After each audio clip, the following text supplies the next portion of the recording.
Hello, what's the crack? How's it going? It's Robert here, back with another episode of Belcast, and I scuttered myself last week by saying that I had a podcast released on time, and sure enough, this week, the start of the week was absolutely crazy, and as a result, here's the podcast a couple of days late. So, apologies to anyone who's getting used to me being on schedule. Yeah, sure, things are a bit boring when they're always on schedule, so yep. Apologies, but I'm back again. Firstly, thanks for everyone who listened to the car politics. I'm not sure what way to say it. Just me trying to be smart with a name. It got a fantastic response, to be honest. I've never seen anyone else do something similar over here anyway.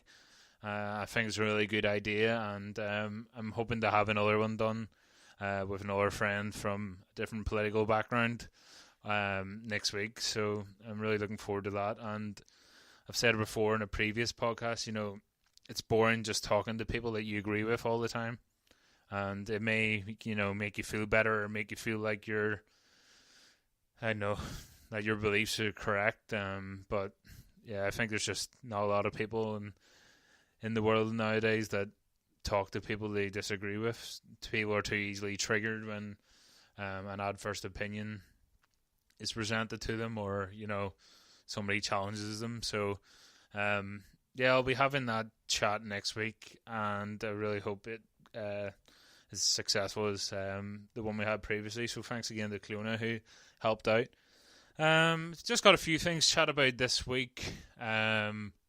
Obviously, there's so much going on in the political world, which I'm trying to stay away from and keep it all for the politics chat. Because I don't know, I kind of feel like I bore people talking about politics all the time. So if I kind of have a longer episode talking about politics every couple of weeks, it's a bit more interesting. But the past couple of weeks, I went to an Ireland Funds dinner in the Ox Cave, I think it's called, on Oxford Street in Belfast. So it was my first time going there. I'd always kind of drove past it or, walked past it, and it looks very plain on the outside and very fancy. And to be honest, these kind of dinners and things like that are great to go to and great to meet people. But, kind of makes me a bit uneasy going to things like that and talking about, I don't know, discussing the real issues in Northern Ireland while you're standing holding a glass of wine, wearing a suit, enjoying yourself basically. So I don't know where I stand on going to things like that. Obviously I do enjoy it to an extent, but there always gets to the stage where I'm standing there and I'm just thinking, this just doesn't really sit well with me. But I found that very, very interesting. It was only a small group of people, but I was able to go there with a few other members of the Integrated Alumni, which is an organisation that I'm a trustee of. So basically, the Integrated Alumni are past pupils of integrated schools in Northern Ireland.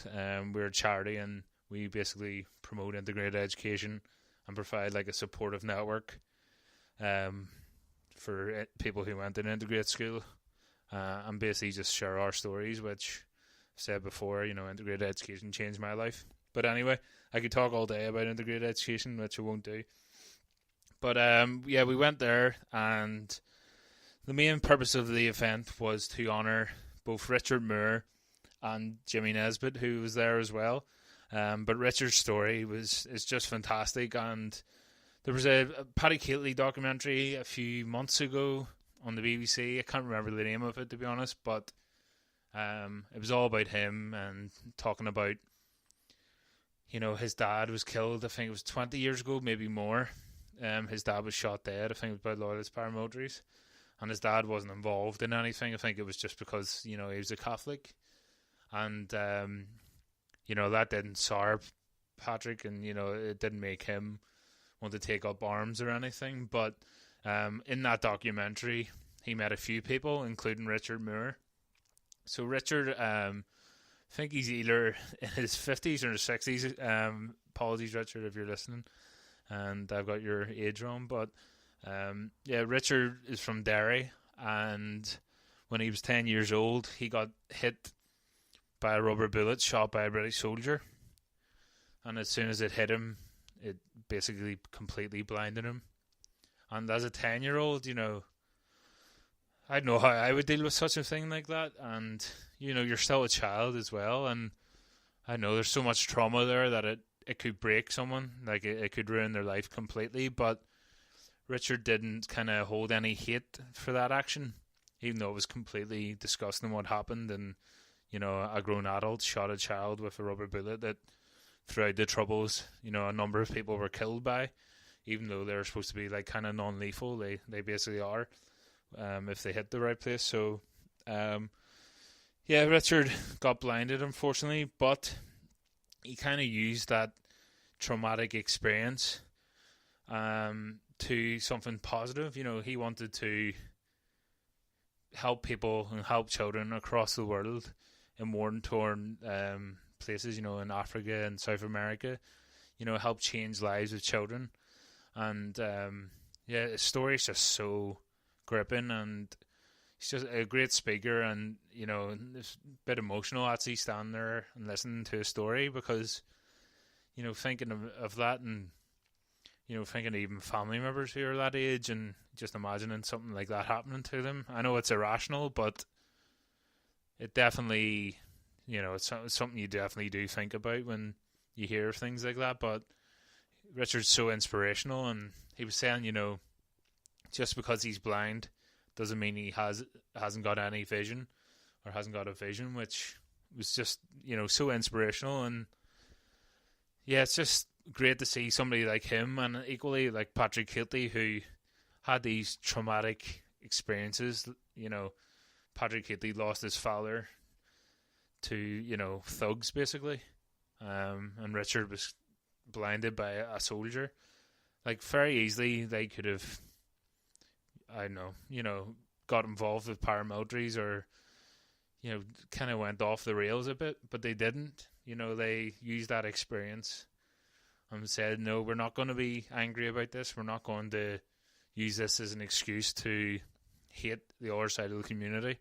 We're going to use this as an excuse why this violence shouldn't be happening, and use it basically to try and stop the violence and make some other people's lives better. So, it was just fantastic to hear Richard speak. And I got the chance to talk to him after and just say, thank you for, doing the work that he does. And, it just felt an absolute privilege, and just felt, ultimate respect for him. Obviously, Jimmy Nesbitt was there as well for a wee bit of stardom, or, that a bit of glamour to the whole night. And I met Jimmy, well, I say met, he'd given me my my degree at Jordanstown in 2014, which is scary. That was a whole 4 years ago. I'm getting old, but he was there to receive some recognition for the work that he does. And basically the Ireland funds, I think it's mainly fundraisers in the US. They do a lot of functions, but with the money that they fundraise, they give it to causes and organisations on the island of Ireland. So Richard Moore's company, or Richard Moore's charity, the Children-in-Crossfire, they are going to be partners for the next 2 years. So, Jimmy Nesbitt was there and talking about, charities that are very close to his heart, and talking about his background and stuff. And, it's just great to see Jimmy there as well, because he is such a great patron of Northern Ireland, and a great figure. I know he's kind of known for his drinking and things like that. But yeah, he just seems like somebody who still holds Northern Ireland very close to his heart. And I don't believe he lives here anymore, but he's one of those people that kind of still has that strong connection. And, in everything he does, he wants to promote Northern Ireland and, be proud of where he comes from, which is fantastic. And I think everybody should do that. It's very easy for people, and in the current political scenario, and Northern Ireland's barbaric laws and human rights, all that stuff. It's very easy to just say, F it, I'm going to pack my stuff up and leave Northern Ireland and, live in England or move to the US or go to Australia or something like that and forget about the place. But for me personally, I've done a lot of traveling with work, and there's just something about coming back home. I don't know if it's just because we're such a small place, but no matter what, troubled history and everything, but I'm still so proud of this country and proud to be from here. And we are a unique part of the world, and it's easy to kind of get bogged down in the divisions that are here and the bloody past that we've had. But there's something great about Belfast and Northern Ireland in general, and I think we should remember that. But it's good talking to Jimmy Nesbitt, and he's so approachable. I'd actually seen him in France when we were at the Euros, and he wasn't sober, let's just say that. But he's just a great guy, and it's hilarious. And I'll just always remember seeing that video or seeing him on the night where Carl Frampton was fighting, and he was just absolutely hammered, sitting beside the ringside, basically wearing his Northern Ireland top, just slapping the badge like out of pride. And it was hilarious seeing that. But he put the time aside to speak to me afterwards, and it was just very friendly. But it's good seeing that. But it's just Richard's story, Richard Moore's story, just stuck with me and kind of give me that bit of more of motivation to keep doing the work that I do with the integrated alumni, and just keep my passion for the things I feel strongly about. So in line with Richard's story and him talking about the past and about the trauma that he went through, I had started watching over the past couple of weeks the Pop Goes Northern Ireland series. So there's a new series out. I'd watched it a few years ago because there was an episode, I think it was on 1982, and it uses archive footage from BBC Northern Ireland and the mainland BBC and it's footage off Northern Ireland in different years.